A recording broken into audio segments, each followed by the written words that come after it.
Hello, I hope you're doing well. I'm Dave. I help business leaders use technology more effectively. And today I want to talk about what's coming up to Christmas as I'm recording this.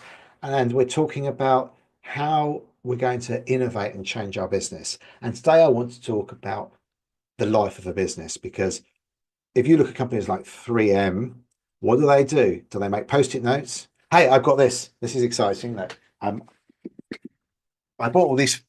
Whoa, camera's moving. Stop moving. Come back. I bought all these fake post-it notes and they don't stick. So I went online, I bought this massive box here, so it's all blurry, of post-it notes. They've got super sticky, genuine post-it notes, because the fake ones don't stick even on horizontal surfaces. So as part of doing this, I went through and found all the other post-it notes and threw them away. The fake post-it notes and threw them away because having post-it notes that don't stick makes them useless. I've got some stuck to my monitors. They don't have passwords on them. They're not under my keyboards with passwords either. Password manager. Anyway,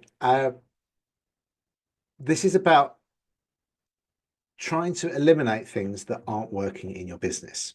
So 3M, they do post-it notes, they do mining, they do sandpaper. They got into making tapes, and then data tapes. I can't imagine that they do that anymore, but they've slowly evolved as a business, or sometimes quite quickly. And what they're doing now is not what they were doing 5, 10, 20 years ago. Google has built its business off search.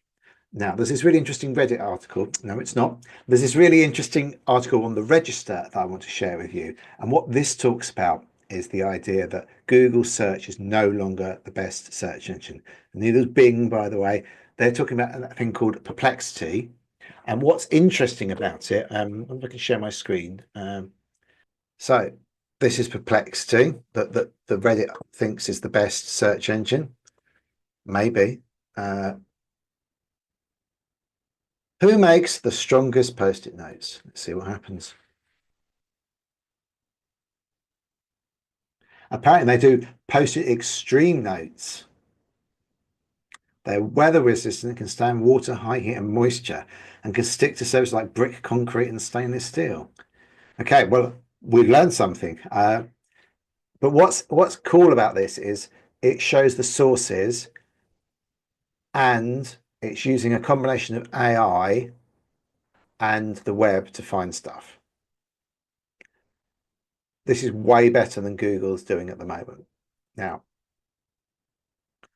I remember back in the day, we had AltaVista, we had Yahoo, and these search engines, people switched because one was better than the other.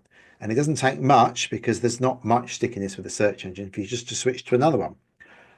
So going back to your innovation in your business, what are you doing to make sure that you're not slipping behind? Because it's clear to me that Google are going to go the way of Yahoo eventually, and no business sits around forever doing the same stuff. You've got to innovate.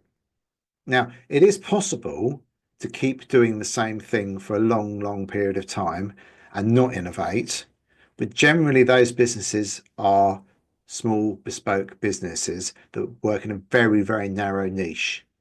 My favorite example of this is typewriter repair companies. So unless they're a front for the mafia, which is possible, I'm assuming that these businesses exist because they've got a very niche customer base that they've worked with for a long time, and they've got specific requirements. Or my other favorite is that floppydisk.com company who sell floppy disks. They're the big, well, they're not that big, but they keep hiring people. Company in America, no one makes floppy disks anymore, but if you do need them, and the government does, until recently they had their nuclear bomb release codes on large floppy disks, which is good because it's not very hackable. It's quite hard to hack them. They're not easy to get hold of. You can get them on eBay, but you're not going to be able to log into that remotely over the internet, a floppy disk, that is. So you can innovate by keeping something running in the background that is a legacy system. That's perfectly acceptable, but you need to really think about what you're going to do with that. Are you going to grow that So you're basically the only person that offers this, or are you going to wind it down slowly? What you don't want to do is hang on to it so it's just stuff that's in the way. And often when businesses go for a merger and acquisition, part of the savings is by eliminating stuff that's no longer delivering business value.